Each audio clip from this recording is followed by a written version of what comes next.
इन्होंने एक दर्द भरा ट्वीट भी डाला है जब कांग्रेस ने ये निमंत्रण ठुकराया।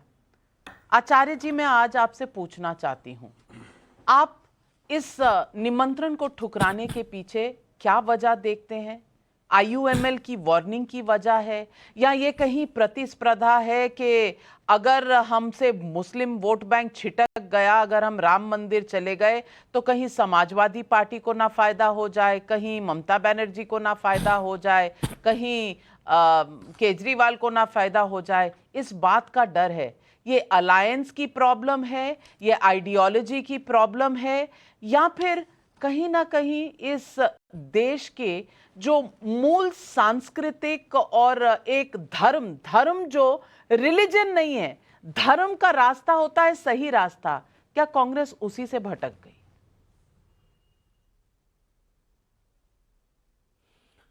नाविका जी, पहली बात तो यह है कि ये मेरे लिए राजनीति का विषय नहीं है, ना मेरे लिए हानि लाभ का विषय, ये मेरी आस्था का विषय है। दूसरी बात यह है कि भगवान श्री राम की जन्मभूमि का मंदिर सुप्रीम कोर्ट के आदेश से बन रहा है। सुप्रीम कोर्ट के आदेश आने के बाद में सभी राजनीतिक दलों ने इसका स्वागत किया और ये कहा कि अब ये विवाद समाप्त हो गया है और अब देश की एकता के लिए काम किया जाए, और ये मंदिर का निर्माण जो हो रहा है इसका सबने स्वागत किया। मुझे अभी भी यकीन नहीं हो रहा है कि कांग्रेस पार्टी ने श्री राम मंदिर के निमंत्रण को अस्वीकार कर दिया है, और मैं अभी भी भगवान से प्रार्थना करता हूं कि ये खबर झूठी हो, क्योंकि मेरा दिल टूटा है, मुझे बड़ी ठेस लगी है। क्योंकि कांग्रेस हिंदू विरोधी पार्टी नहीं है, कांग्रेस सनातन विरोधी पार्टी नहीं है, ये महात्मा गांधी की कांग्रेस है, जिनकी हर सभा की शुरुआत होती थी रघुपति राघव राजा राम, पतित पावन सीताराम। ये उस महात्मा गांधी की कांग्रेस है जो राम राज्य की कल्पना किया करते थे। ये राजीव गांधी की कांग्रेस है, जिस राजीव गांधी ने राम मंदिर का ताला खुलवाया, शिलान्यास कराया। ये वो कांग्रेस है जिसने गंगा को राष्ट्र नदी घोषित किया। वो कांग्रेस भगवान श्री राम के मंदिर के निमंत्रण को ठुकरा देगी, ये मेरे लिए पीड़ादायक है। और नाविका जी, मेरे लिए नहीं है, कांग्रेस के करोड़ों ऐसे कार्यकर्ता हैं जो ये उम्मीद लगाए बैठे थे कि कांग्रेस पार्टी वो काम नहीं करेगी जो समाजवादी पार्टी ने किया है।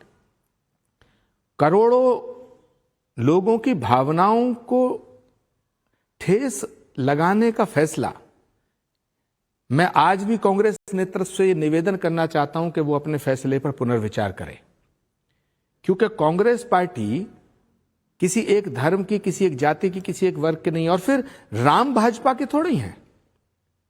भाजपा के राम कैसे हो गए? कब सदस्यता ली भाजपा की राम ने?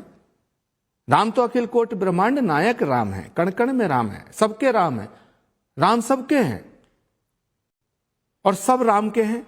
तो जब हम मानते हैं राम सबके हैं, सब राम के हैं, तो राम को भाजपा का मानना, राम को भारतीय जनता पार्टी तक सीमित कर देना, राम को भारतीय जनता पार्टी का मान लेना, यह दुर्भाग्यपूर्ण है।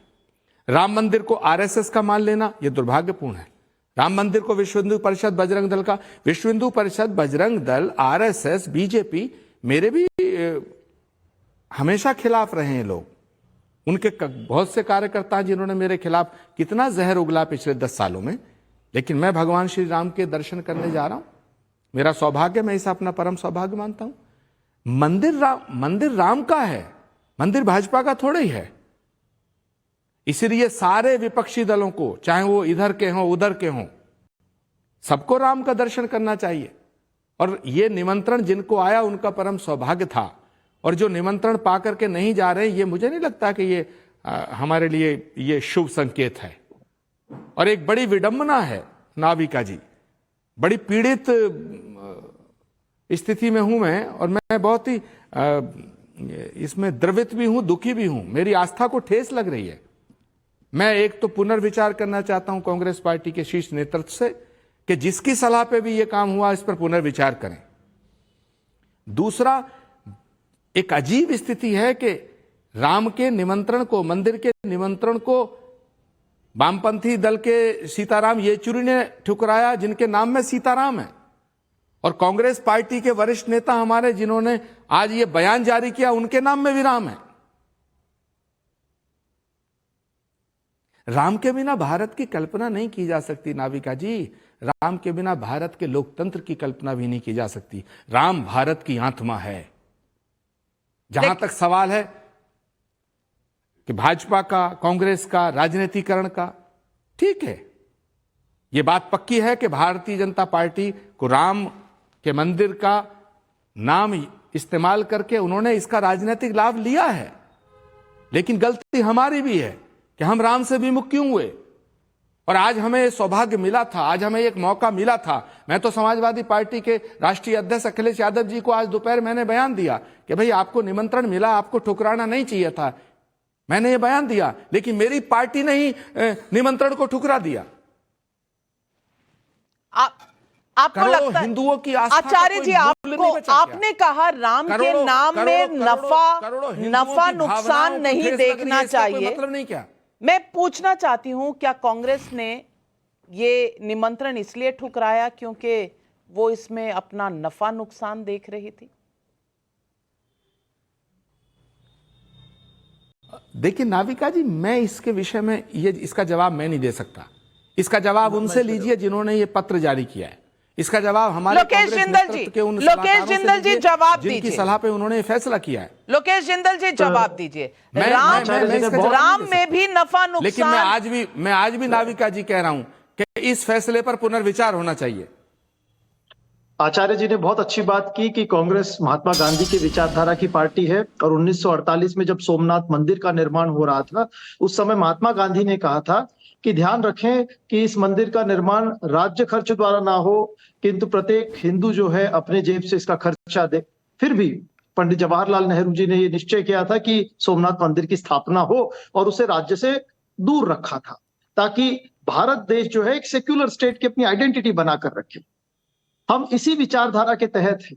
अयोध्या राम मंदिर में जो पत्थर लगे वो राजस्थान से गए। जब मुख्यमंत्री अशोक गहलोत जी थे, वही गुलाबी पत्थर से अयोध्या राम मंदिर का निर्माण हुआ। उस समय तो ये हालत थी कि वो राजस्थान मंदिर, के मुख्यमंत्री थे, आप राजस्थान के मुख्यमंत्री थे, तो वो पत्थर आपका हो गया। ये पत्थर पर आपका नाम लिख दिया गया। लोकेश जिंदल जी, अब सारे देश में जो भी वो पत्थर अपने मंदिरों पे लगाना चाहेगा वो आपके रहमो करम पर है। ये किस तरह की भाषा है? उस समय उस गुलाबी पत्थर की माइनिंग पर बैन था, लेकिन फिर भी राजस्थान सरकार ने सभी नियमों के साथ में वो राजस्थानी गुलाबी पत्थर अवेलेबल करवाया ताकि इस कार्यकाल में किसी भी प्रकार की रोक टोक ना हो। तो बात दरअसल ये है, भगवान राम के हाथ, आज भी अगर आप मूर्ति देखें भगवान राम की, तो उसमें हाथ है जो कांग्रेस का चिन्ह है। तो ऐसा कहना कि हमने भगवान राम से विमुख हो गए थे या भगवान राम की भगवान राम में हमारी आस्था नहीं है, ये बहुत गलत है।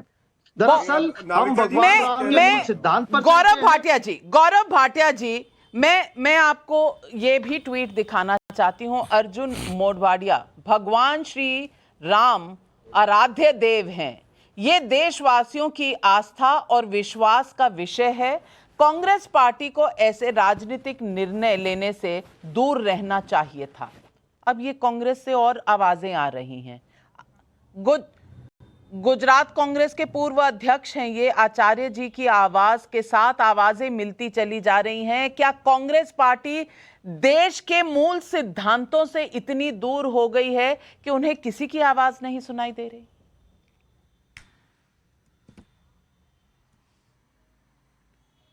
देखिए नाविका जी, ऐसा है कि जब आप इटालियन पिज्जा खाओगे, केवल अवकाश में बाहर घूमते रहोगे और जनता से आपका कोई लेना देना नहीं होगा, तो ऐसे ही होगा। अभी आचार्य जी की भावनाओं का मैं बहुत सम्मान करता हूं। उन्होंने एक अच्छी बात कही और मैं एक बड़ी बात उस पर कहता हूं। उन्होंने कहा भाजपा के थोड़ी ना है भगवान राम। मैं बिल्कुल मानता हूं ये बात आचार्य जी, लेकिन भगवान राम की प्रिय कौन सी पार्टी है? भारतीय जनता पार्टी और नरेंद्र मोदी जी। और मैं इसलिए कहता हूं, जो 4 प्रदेश की सरकारें न्यौछावर कर दे वो भारतीय जनता पार्टी है। जो रथ यात्रा निकाले कि भव्य राम मंदिर अयोध्या में बनेगा वो भाजपा है। जो हर मैनिफेस्टो में ये प्रण ले वो भारतीय जनता पार्टी है। और इसीलिए मैं कहता हूं, नरेंद्र मोदी जी के कार्यकाल में, योगी आदित्यनाथ जी के कार्यकाल में ये स्वर्णिम युग आ रहा है। लेकिन कंफ्यूज्ड कांग्रेस की बात करिए और ये सवाल पूछिएगा, अगर सोनिया गांधी और खड़गे जी ये कहते हैं कि ये व्यक्तिगत विषय है, तो उत्तर प्रदेश कांग्रेस इकाई जो है, अजय राय अध्यक्ष है नाविका जी, ये कह रहे हैं कि हम लोग 100 लोग जाएंगे मकर संक्रांति पे और मंदिर के दर्शन भी करेंगे रामलला के और सरयू में स्नान भी करेंगे। तो मतलब उत्तर प्रदेश की इकाई कहीं जा रही है और कांग्रेस पार्टी की अध्यक्ष जो है खड़गे जी वो अलग, और कर्नाटका की सरकार ने कह दिया 22 जनवरी को जितने मंदिर हैं जिसमें सरकारी योगदान भी है वहां पे पूजा अर्चना की जाएगी।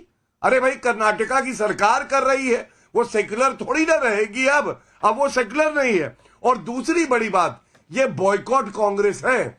बॉयकॉट कांग्रेस मैं क्यों कहता हूं नाविका जी, आपको याद है 15 अगस्त का दिन देश के लिए इससे बड़ा तो कोई दिन है नहीं, इंडिपेंडेंस डे। खड़गे जी को न्योता गया, खड़गे जी आएंगे भारत के सम्मान में, खड़गे जी टाटा फिस, खड़गे जी आए नहीं, मतलब इंडिपेंडेंस डे पे नहीं आए।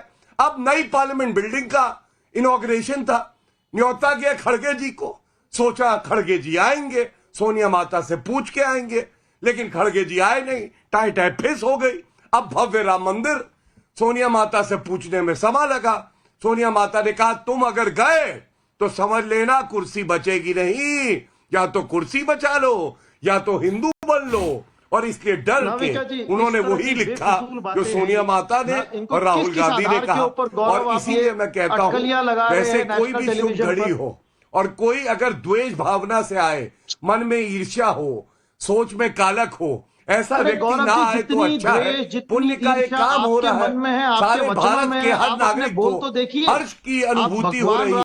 क्या करेंगे इटालियन लोग आके? अपना पिज्जा खाएं, राहुल गांधी हक्का नूडल खाएं, क्या मतलब है?